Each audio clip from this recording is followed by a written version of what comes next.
Ce matin, j'ai eu une personne qui me disait, quand ils ont fait les calculs, ils ont perdu 70 000 euros.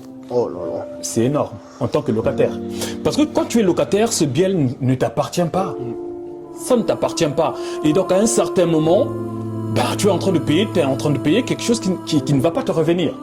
Donc vaut mieux être propriétaire, et c'est ce que nous disons, pour ceux qui nous suivent, nous disons il faut craquer le code. Quand on dit qu'il faut craquer le code, nous disons à la communauté, il faut remplacer le loyer par un crédit. Oui, mais il y a des gens qui vont te dire que le crédit, c'est un péché par rapport à leur religion ou leur croyance. Ne touche pas à ça. C'est vrai. Mais moi, je trouve que la religion, ça les arrange.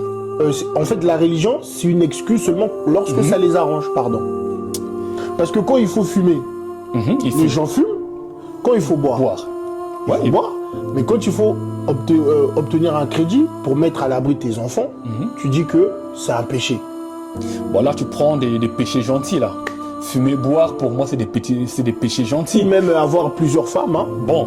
Faire des enfants, non, partout. mais ce qui va leur parler, c'est quoi? Ils refusent de prendre un crédit pour acheter. Ça, ils refusent. Par contre, ils prennent des crédits pour acheter une voiture. Oui, c'est vrai.